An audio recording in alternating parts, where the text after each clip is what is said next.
So, good afternoon, everybody, and welcome to this panel debate promoted by Istituto Luigi Sturzo and the Hanns-Seidel Foundation on the new European Pact on Migration. My name is Loredana Teodorescu. I'm the head of the European and International Affairs at Istituto Luigi Sturzo, and I'm also a research associate of the Martyr Center. And I will have the pleasure to moderate this debate today.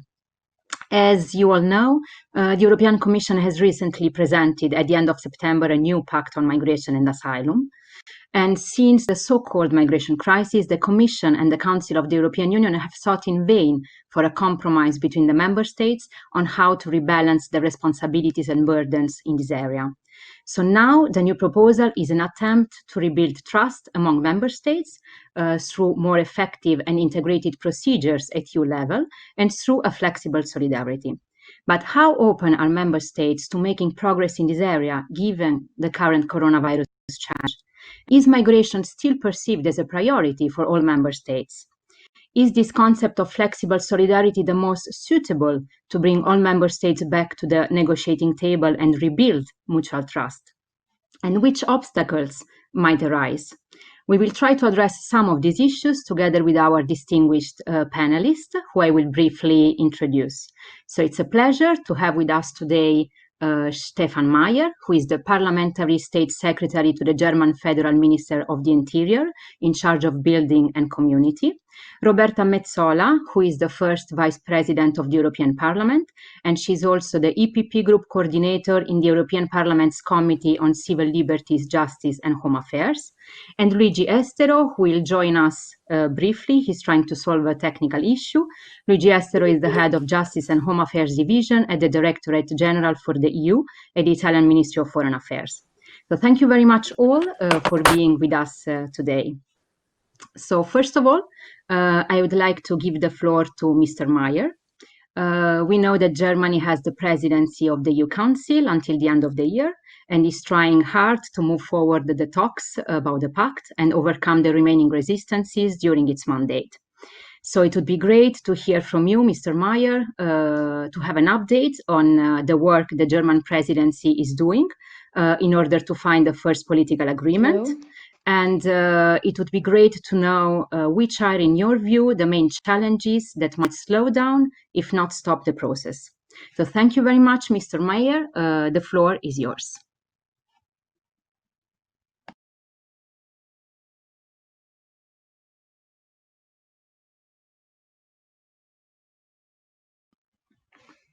Mr. Mayer, can you hear me?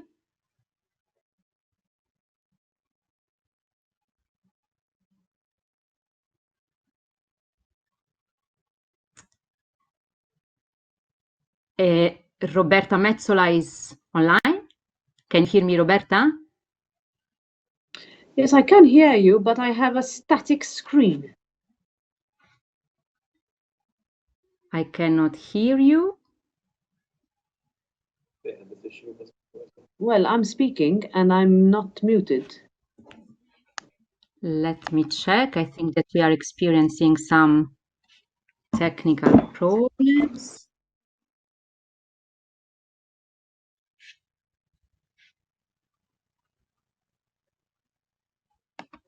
Okay, so while Mr. Mayer tries to solve his issues, I would pass the floor directly to Vice President Roberta Metsola.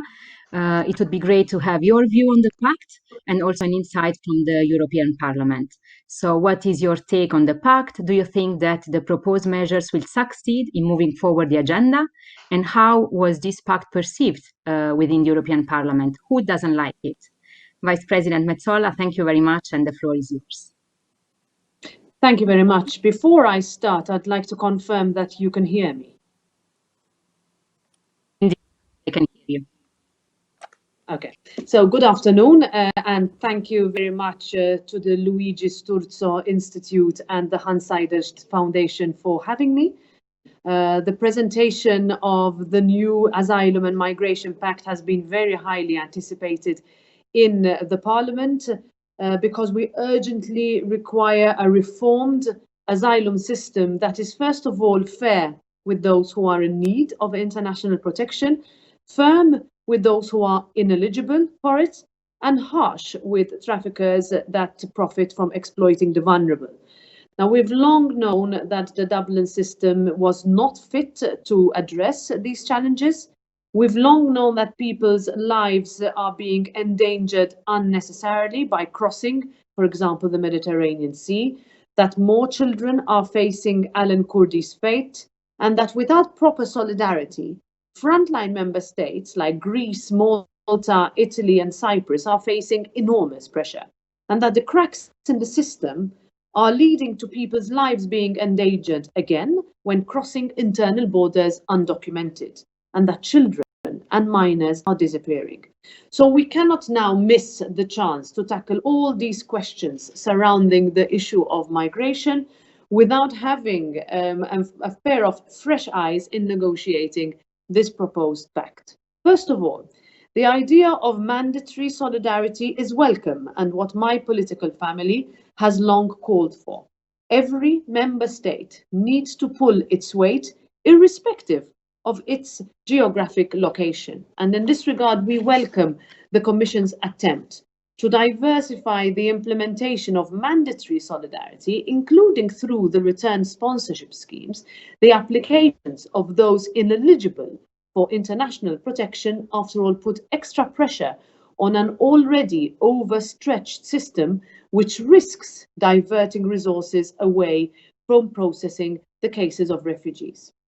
However, on the other hand, we are sceptical about the 8-month deadline for a host member state to keep a returnee on its soil and the likelihood of securing another member state to sponsor the return before this deadline expires. In our opinion, a state of uncertainty benefits nobody. And in this regard, I would really like to hear from, if we have the technical possibility of this, from Secretary of State Mayer from the Council Presidency about such implementation. Because in general, we believe that the deadlines presented are very tight, and considering the additional administrative burden that they pose on frontline member states, it will be challenging for those to cope, particularly when faced with large arrivals. We also noticed that in the proposal for a crisis management regulation, the Commission avoids the definition of disproportionate pressure of arrivals concretely. Now, trying to quantify this, we understand also from the way the Temporary Protection Directive has failed to be activated before, will be tricky for the Parliament, and it will most likely be tricky for the Council too. So I would very much like to hear from Mr. Celeste how Italy foresees this going forward in this regard. To the question of the package approach to the files, this is another question that would also concern the Council. Now, while we know that the Presidency has taken the very welcome initiative to revive the negotiations on EASO, the European Agency for Asylum, we would like to have a reassurance that the Member States will actually conclude this by the end of the year. And in this regard also, we are wanting to hear as to how the Commission would react if this target is not reached. With regards to third countries, my political family has long called for our partnerships with them to be reviewed in light of the ongoing migration challenges. We need, in our opinion, smarter partnerships that don't penalize states that have fragile structures, but that empower them to manage issues such as irregular migration that we are also facing, while at the same time helping Europe tackle some of the root causes of irregular migration. Such partnerships include making aid conditional upon greater cooperation, and this is a tool, for example, that my country, Malta, has called for since as early as 2006. One quick point before I conclude about family reunification. This features in the Commission proposal this time round. The family definition is enlarged to reunite siblings and new families formed in transit. And there is also a new criterion, which will mean that a member state that delivered a diploma to a person is also responsible for their asylum claim. Of course, the discussions on this will be, I think, one of the most difficult. They failed, let's say that, in the last legislature. So I'm sure that this will be a very, very big sticking point going forward. I'm looking forward, in conclusion, to a very lively discussion on this, and I am very ready to answer any questions from the audience or from other panelists. Thank you.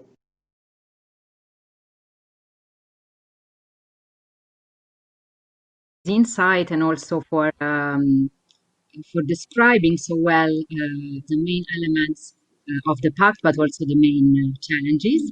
Now I would like to turn to Mr. Mayer, if he can hear us.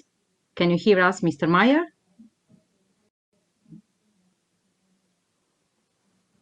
Can you hear us? Yes, No? we can hear you now.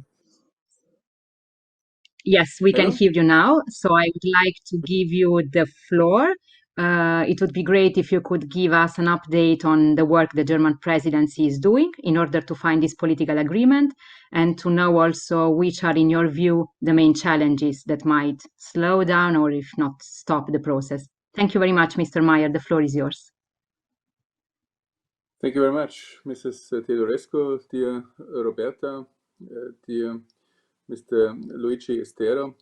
Firstly, I want to thank the organizers, the Hanns-Seidel Foundation and Istituto Luigi Sturzo, very much for hosting this high-level event and for the opportunity to provide some thoughts to you with regard to the actual German EU presidency.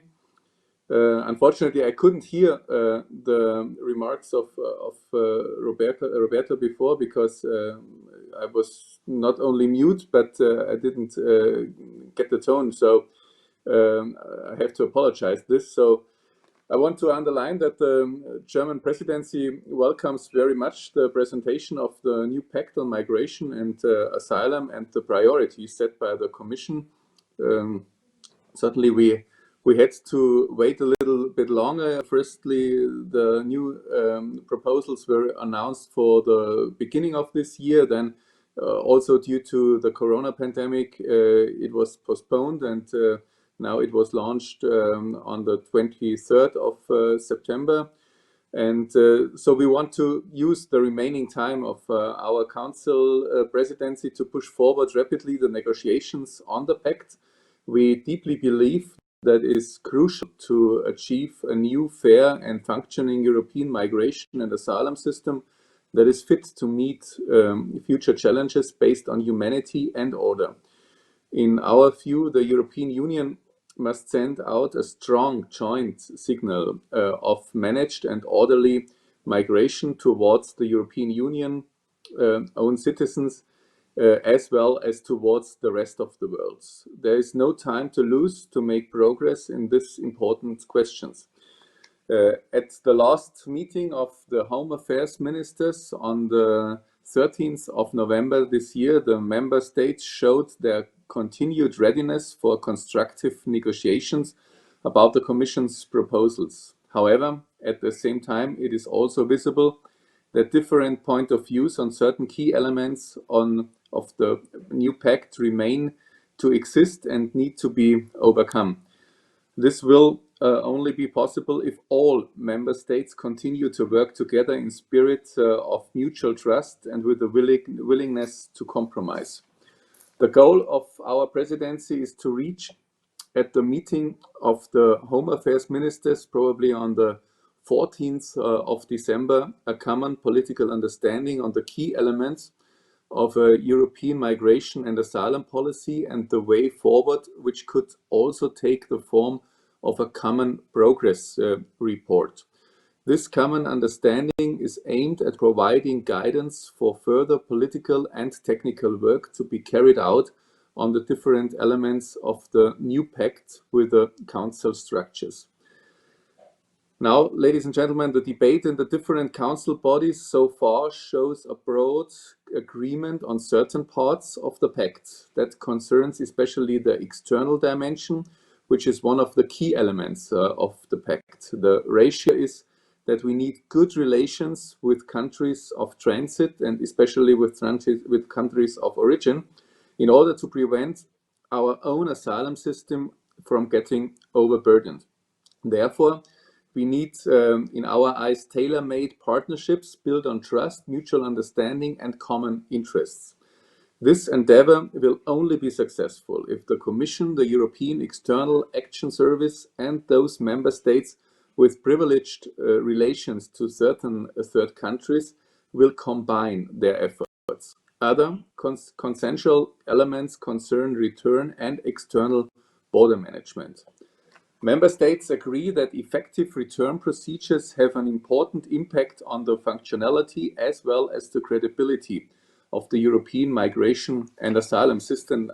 And I'm deeply convinced that especially the fact that the new proposals of the EU Commission focus very much on the topic of the return of migrants who have no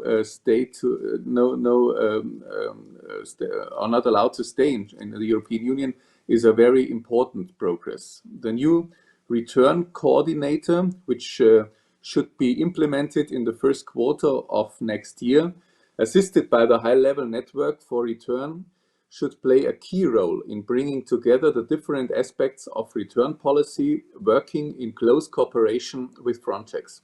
As member states have still questions regarding the concrete role of the return coordinator, we invited the Commission to submit a specific description.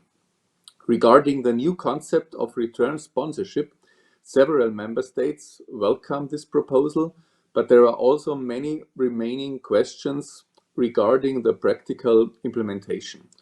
We will use the remaining time of our presidency to address these issues, certainly. Member states broadly agree that the forced return of those who do not return voluntarily needs close cooperation with third countries.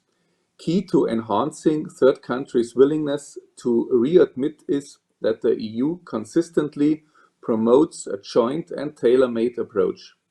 This includes mechanisms like the Article 25A of the Visa Code and the new proposed Article 7 of the Asylum and Migration Management Regulation that aims at identifying any measures which could be mobilized in all relevant policy areas. Other aspects still require further political discussion. This concerns especially questions regarding the right balance between solidarity on the one hand and responsibility on the other hand, the proposed pre-entry phase, and the question whether or not certain technical files could be treated in a preferred manner. This concerns in particular the three key elements. First, the pre-entry procedure, second, solidarity, and third, preventing secondary movements and abuse. We hold an orientation debate on these three aspects at every level in line with the principle that nothing is agreed until everything is agreed. Certainly, we consider pre-entry procedures to be critical for the future system, as they will help to reduce the numbers of persons not eligible for protection from entering the EU in the first place. However, we must ensure that countries at the EU's external borders are not overwhelmed and that they receive the necessary support from the EU and the member states, particularly in matters of returns.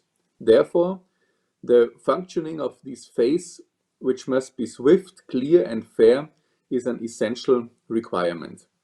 We are totally aware that carrying out mandatory procedures at the external borders means an additional administrative burden for frontline member states. While the Eastern European frontline member states accept mandatory border procedures, it is important to us as presidency to reach a compromise with the southern frontline member states as well.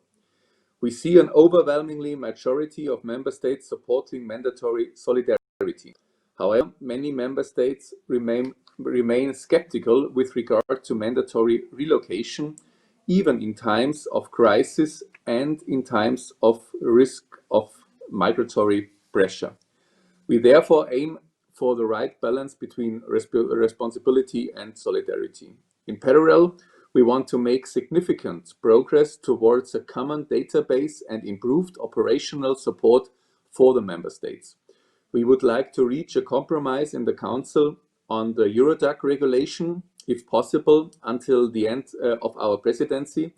expanding Eurodac into a migration database is important to obtain a more precise picture of migration within Europe. As far as we know, member states largely support this. And we also want to complete the negotiations with the European Parliament on the EU Asylum Agency during our presidency. It would be contradictory for the European Asylum Support Office to provide more and more support to the member states without having the status of a real agency, in contrast, for example, to Frontex. So we urgently need to upgrade the European Asylum Support Office into a EU Asylum Agency, independently of other elements of the CEAS reform.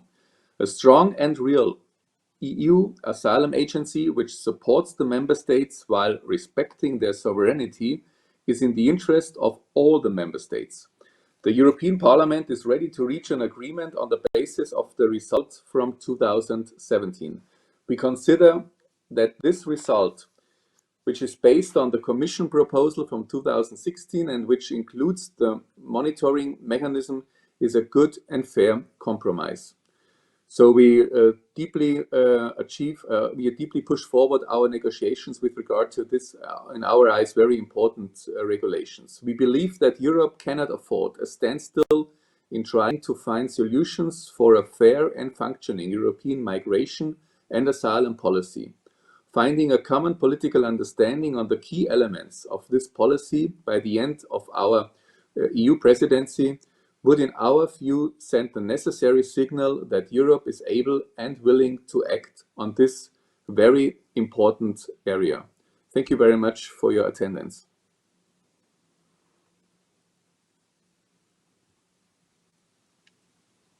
Thank you very much, Mr. Mayer, for your remarks.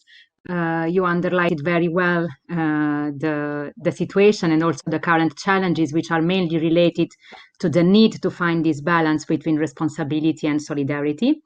I would just like to ask you a final question, because I know that then you will have to leave. So do you think that in the end this new pact is the right step to overcome the stall? So I'm going back to the question of our panel. And then do you think that this kind of solidarity, which is mandatory but flexible, is the kind of solidarity which can be accepted by all the member states? What do you think about this? Thank you very much for your two questions. For the first question, I certainly can respond that in my eyes, this new proposal of the EU Commission, which was launched in the end of September, is really a big progress. So we are deeply convinced that the new EU Commission, or it's not so new anymore, really focuses very much on this, in our eyes, beneath the corona pandemic, most important topic now on the EU agenda, the migration and the refugee topic. So we are deeply convinced that the momentum now is so positive as not before within the last 4 or 5 years. As I mentioned, it's our goal to achieve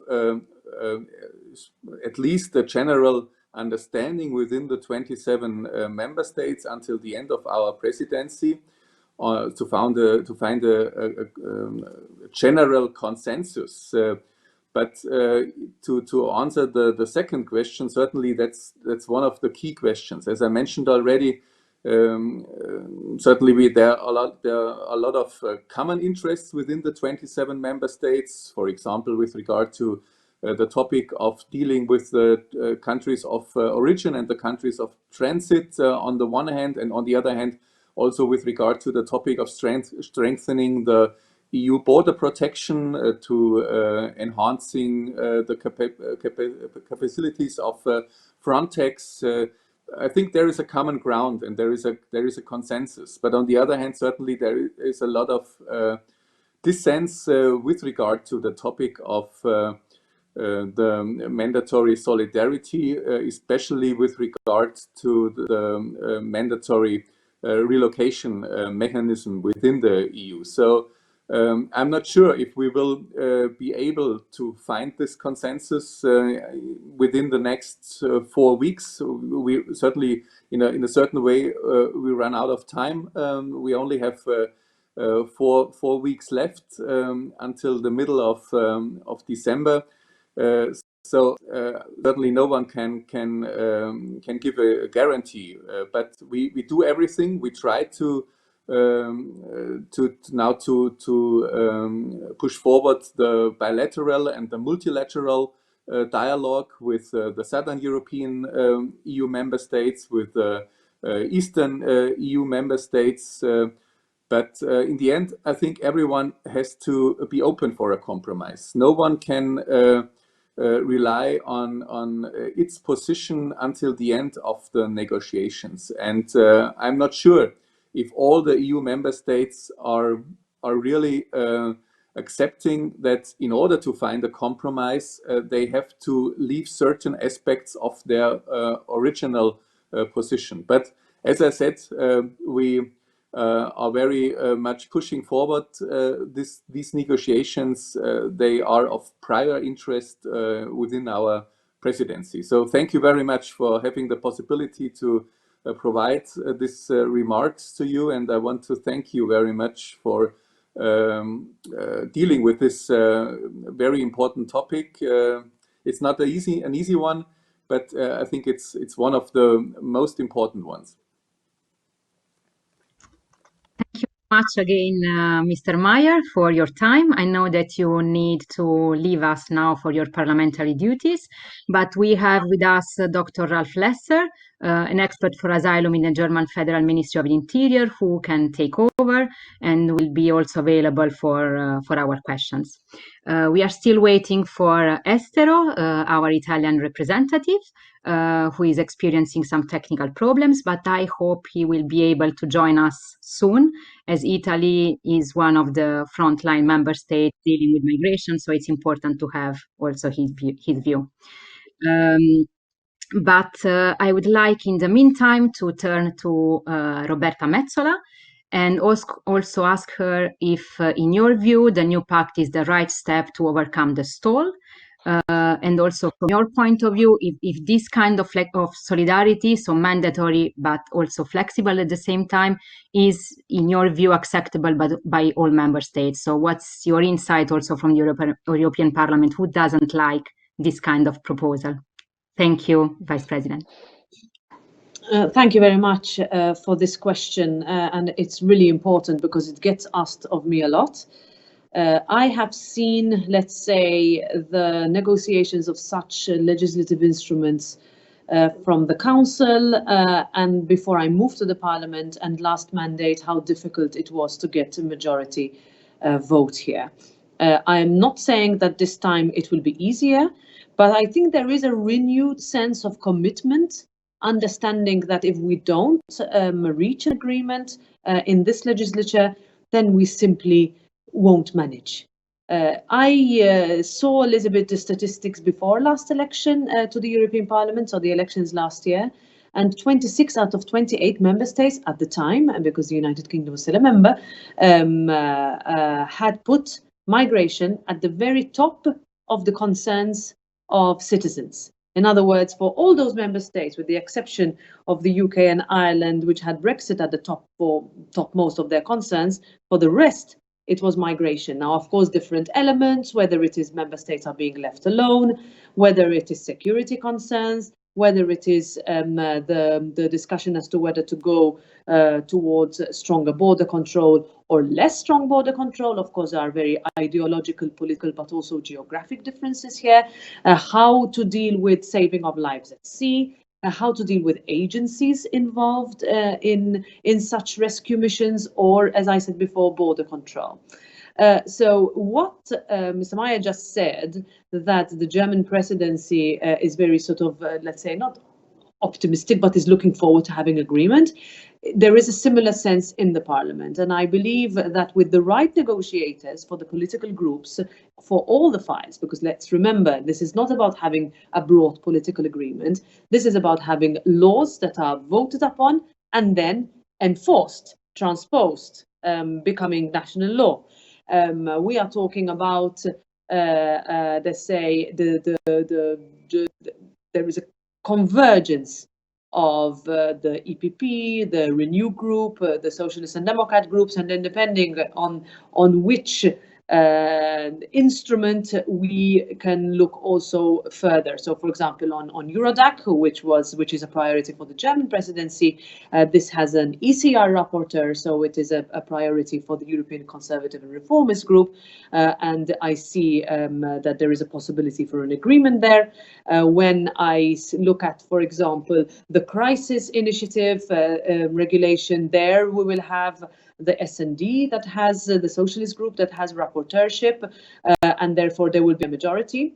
As regards the largest file, so to speak, the Asylum Migration Management Regulation, which is the so-called replacement of the failed Dublin regulation, which is what I started my little talk about. This will have an EPP rapporteur, and I am still EPP coordinator until today, because tomorrow there will be an election for my replacement, since I was elected vice president of the parliament last week. I can confirm that it is a priority for the EPP group, but it is also a priority for all the main groups in the parliament to get together and find an agreement on the whole package. So I'm going to enter this negotiation phase with a lot of optimism, with a new understanding of solidarity. Yes, it is understood differently by different member states, but what we want to avoid is a veto scenario. That means that where one or two member states decide to block the whole process simply because they do not want to be held sort of to shoulder the responsibility in this very, very big challenge that the European Union has. I believe that the new Pact will, let's say, hope to avoid that, and that's what we will work for in the European Parliament as well.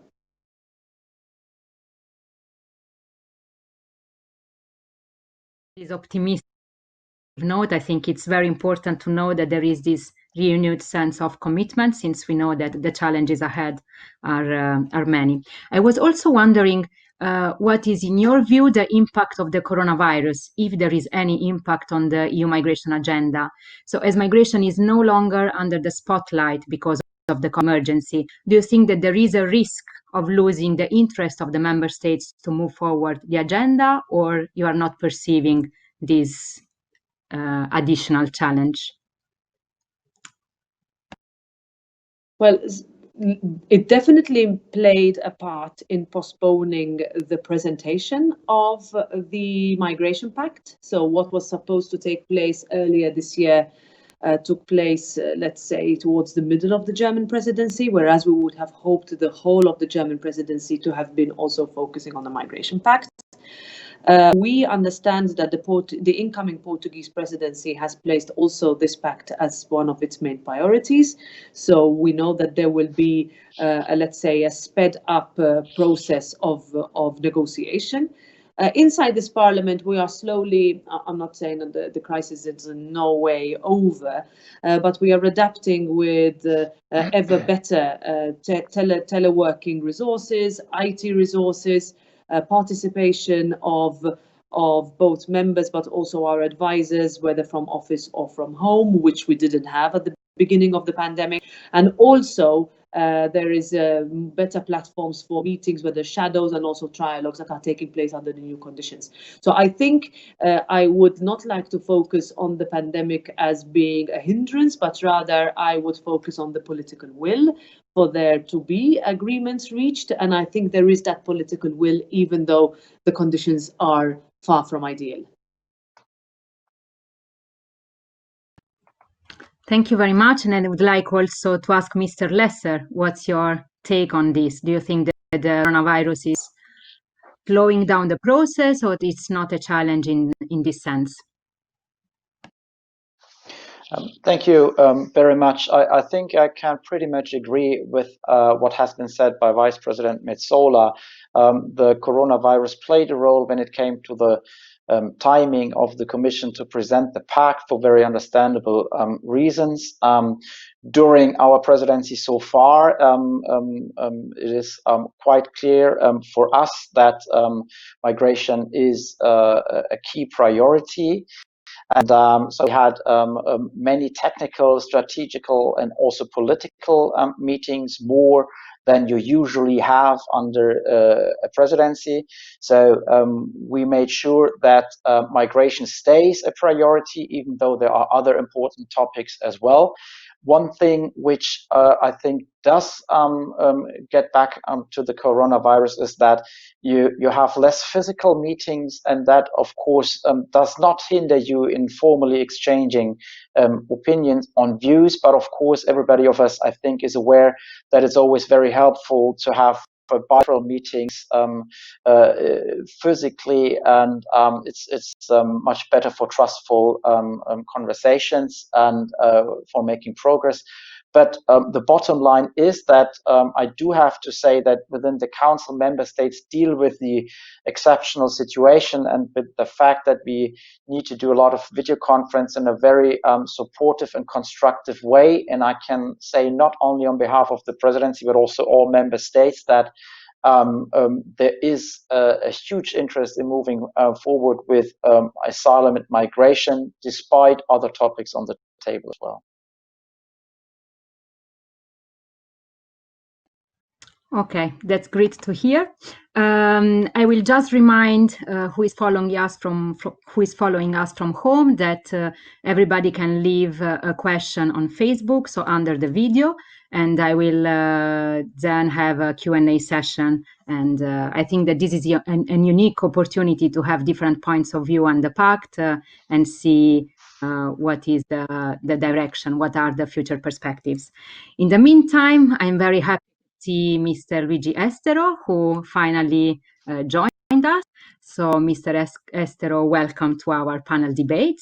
I will give you directly the floor because I think it's important also to have in this discussion the view from Italy. Italy has been in the forefront of managing the migration challenge in the last years, and we know that it felt somehow abandoned by the other European countries, and this resulted in an extreme pressure on its borders and reception capabilities, but also in an increasing disaffection of the Italian citizens towards the EU. So, Mr. Estero, how the Pact was perceived in Italy, and how likely it will be accepted by the Italian government and citizens? And do you think this proposal is the best one to support frontline member states as Italy and share the responsibilities among the member states? Thank you very much. I will give you the floor, Mr. Estero.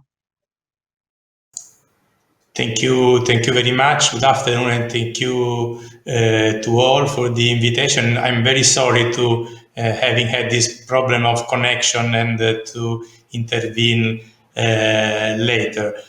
But thank you for this opportunity to share with you our views on the Pact. Of course, I will just say very freely and formally, because the intervention, perhaps the program is now not so, we don't follow the program as it was. Our evaluation of the Pact, of course, is from one point of view very positive, because the Pact is an ambitious attempt to approach the migration problems in a multifaceted and overarching way. In particular, we always asked for a focus on external dimension, and we are very happy to see that in the Commission proposal and also in the debate that now we are doing with our partnership with the German presidency, this focus is very well kept. We are all convinced that we need a strategic, ambitious partnership with third countries to manage the whole phenomenon of migration. It's not a simple phenomenon. There are no easy solution, but we need deep dialogue and strategic partnership with the third countries. There is another part of the pact that, of course, is the, let's call it internal one, the one that is focused on solidarity and responsibility. These two terms are sometimes interpreted how it were opposite, but we see them together, because the treaties, of course, request solidarity and a fair sharing of responsibility. We see that there are a lot of provisions in the pact that are focused on the procedure at the borders. The rules are very well defined, and of course they respond to a need to have more control at the borders. It is a goal that also we share, because we are facing security problem, we are facing COVID, we are facing a lot of unforeseeable phenomenon. So it is correct, but of course this must go hand in hand with measures and provision on the solidarity side, and we see that the provision are now very complex, very vague. There is no mandatory solidarity. Of course, there is a mandatory solidarity in principle, but in the reality, there are no mandatory mechanism of solidarity. There is, in general, a juridical fiction that consists on the fact that we say we do not allow people that are not entitled to enter the European Union to enter our territory. But the reality is that the border member states, the member states at the external frontier will face a real phenomenon. People physically present at the border arriving, and then they will enter our territory. There is a juridical fiction that sincerely we cannot accept, and we fear that this juridical fiction leaving outside people without allowing them to enter the European Union is a non-realistic basis. And of course, this will put a lot of heavy burden on the member states that are on the external frontiers. So we think that we have to discuss in depth this mechanism. We need to have a clear definition on the solidarity side, and I think that also this view is shared by our Mediterranean partner. And we have to discuss with the depth and with the attention that all these complicated matters deserve. Of course, we are very positive, and we have a positive approach. We are available in discussing and in finding also compromise, because we know that it is not simple to have a simple formula that can unite all. But we think that there is a need to have more time to discuss and to find the right solution. I prefer to leave the floor to you, because I don't know if there are questions or other interaction. Thank you very much. Thank you very much, Mr. Estero, for your insights and for underlying what was perceived as the good part of the pact in Italy and what is still to be discussed. Again, solidarity is really at the core of the pact and the compromise that all the member states need to find. Now I have two questions from our online viewers. The first one is related to the external dimension of migration, and more precisely is related to the EU-Turkey agreement. So the question is, what will happen to the EU-Turkey agreement, given that Turkey is becoming a more unpredictable partner day by day? And And a second question is more related to the border procedures and the return sponsorships, and is related to the attacks in Nice at the end of October, made by Tunisian citizens who illegally crossed the borders through Italy. And the question is, what are the implications of this attack on the planned border asylum procedures and return sponsorships? I will probably give the floor first to Mr. Lesser, and then Vice President Metsola, and then again Mr. Estero. So Mr. Lesser, the floor is yours. Thank you very much. Yes, the EU-Turkey statement remains an important instrument of EU asylum and migration policy, just like all member states agree that we need to have even better cooperations with third country and with our neighborhood in general, as was also mentioned by Mr. Estero from an Italian perspective. So I think that, as Mr. Schäuble said, the president of our German parliament a couple of days ago, that when it comes to asylum and migration, there are no easy answers, and that we cannot pick our partners in third countries as we wish, but we need to accept those partners the way they are, and need, for the benefit of Europe, to improve those partnerships. He said that not only with regard to Turkey, but also with regard to African parties, and acknowledging that this might come with very difficult question also from a moral point of view.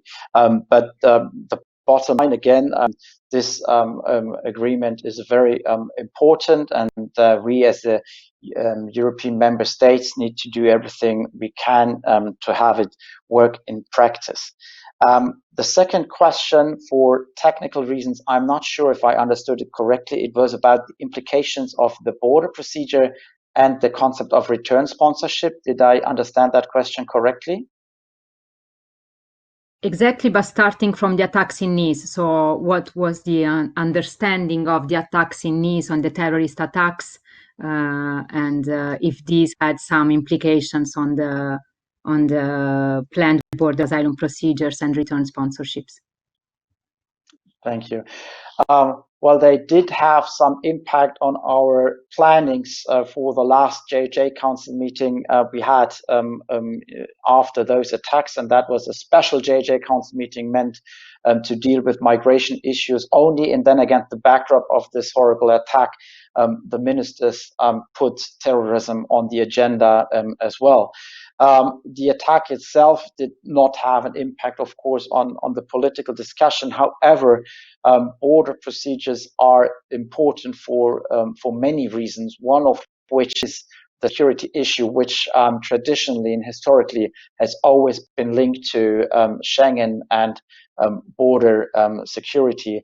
So that's why border procedures also fulfill a security purpose. And as you know, according to Commission's proposals, persons who are supposedly a threat to national security do have to undergo a mandatory border procedure.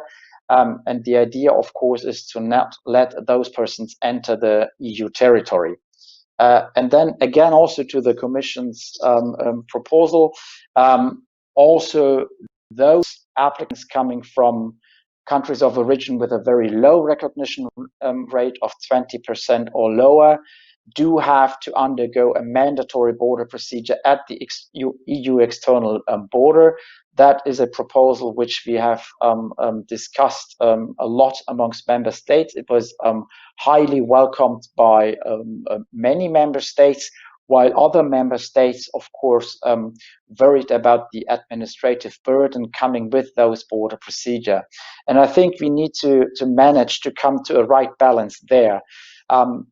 Because of the systematic relevance of border procedure for the whole of the common European asylum system, we need to have border procedures, but simply to send out strong signs to third country nationals who travel to Europe without having any chance for international protection. So we should send out a strong signal to those not in need of protection to not start their very often dangerous travels, and this would be to the benefit of all member states, including the frontline member states. So that is the idea of border procedures, which would also allow for a focus on those applicants in need of protection by keeping others away.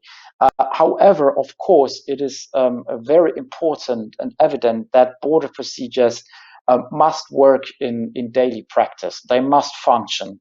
And that's when I fully understand what Mr. Estero said on the behalf of Italy. We need to have in mind the burden put on frontline member states. And this includes, from our presidential perspective, to find the right filters when does a border procedure apply, and also at the same time to give all the support needed to the frontline member states and to even consider border procedures as a European task. So what do I mean by that?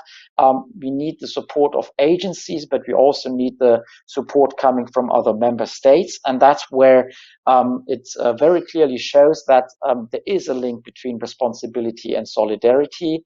And all of us need to support frontline member states in their, for geographical reasons, unique task of managing the EU's external borders. One mean of support can be the concept of return sponsorship, as proposed by the Commission. I think the idea behind this concept is twofold.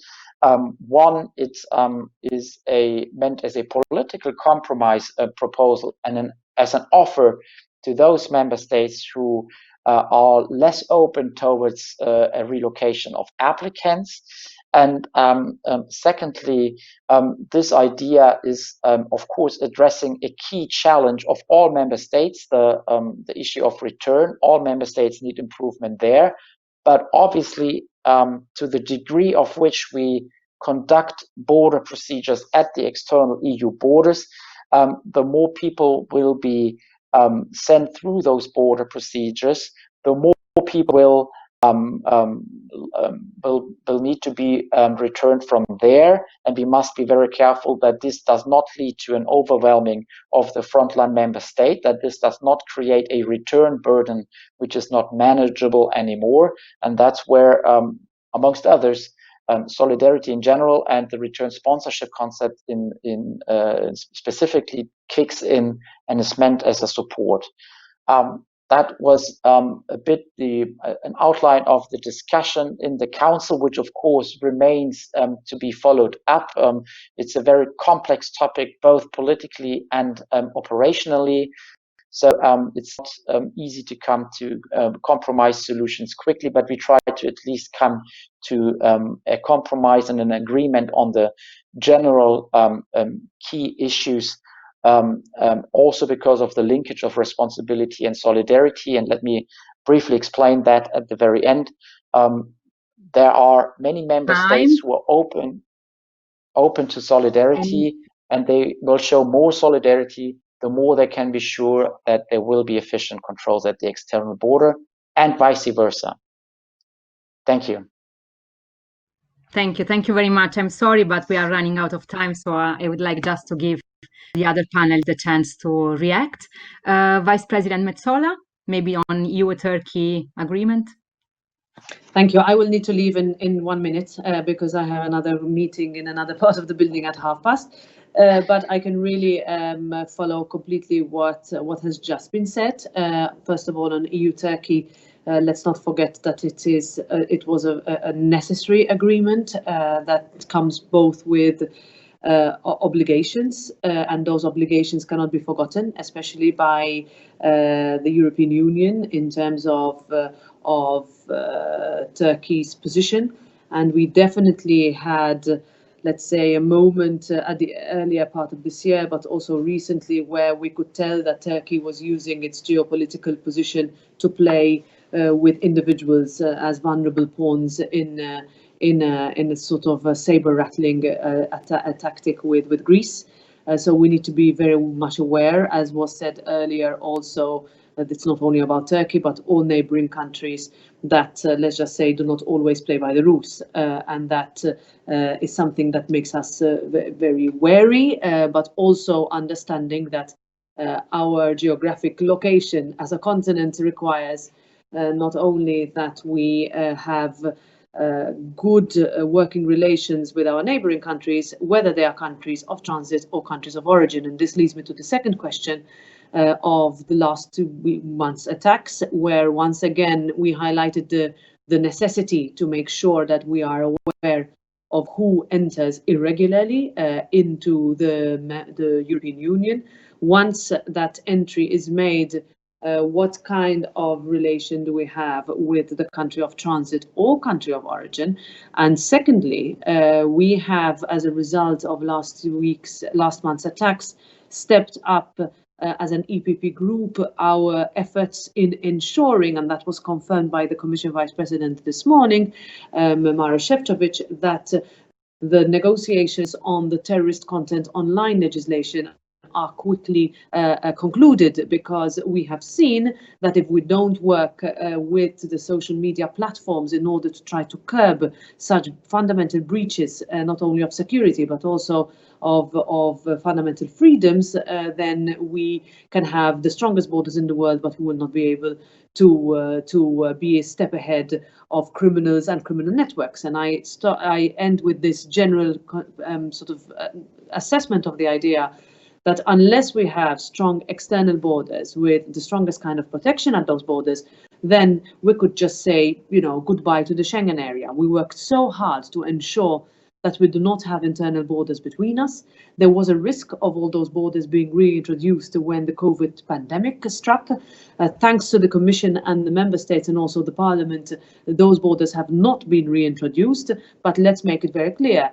The removal of those borders can be abused if the external borders are not properly protected. And in this case of what happened last month gave us, real clarity, or a sort of a wake-up call as to this reality we live in.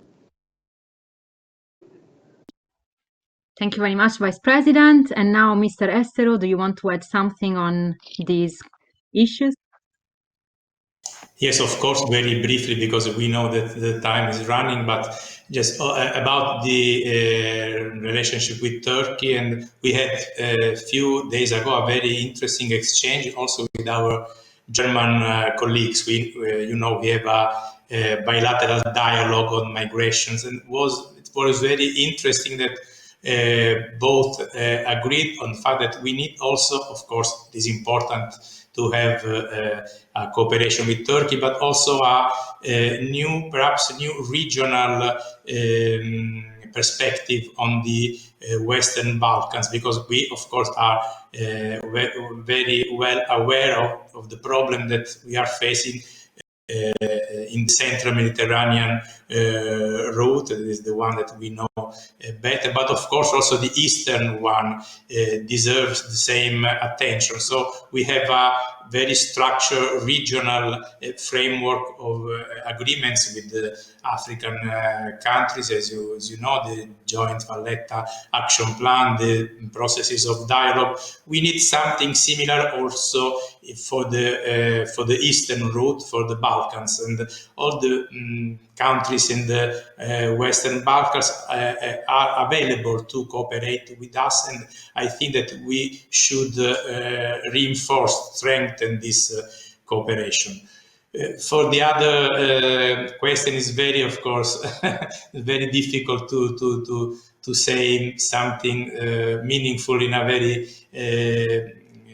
very brief time. But we see a risk in any case to have this connection between a very difficult negotiations about the new pact on migration and asylum. That is a tool that was expected for a very long time, and as we have seen, has also difficulties and problem to find the right balance and the right compromise. To have this directly interconnected with the debate on security, on the protection against the new threat of terrorism, and of course also for us is a absolute priority. It is, I think, can generate misunderstanding and misinterpretation. We have to reinforce our tools. We know that the Commission is now presenting a new strategies on this. Our tools on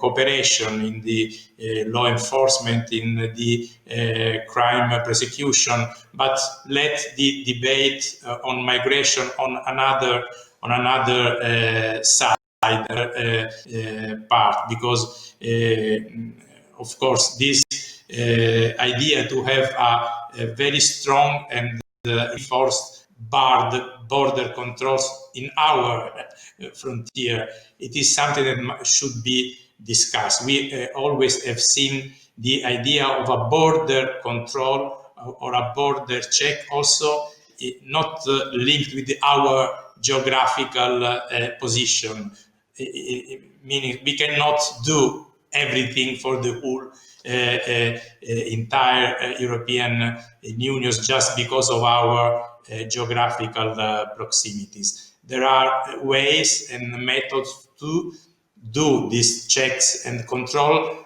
also in other member states, because a system that is would be based just on our frontiers simply will not work. It's not effective. It is impossible to have this done. Of course, would be not acceptable to our public opinion and our political sphere. I'm very sure of this, but also would be not adequate, not working. So if we can, if we have to reflect and to think about reality, we have to consider this. Otherwise, we will continue to have this juridical fiction of not allowing nobody entering the European Union, but at the same time they already entered our borders. So we need more clarity on this. Of course, I highly appreciated the intervention of the Vice President of Parliament and Mr. Lesser, of course, but we need a time to do this.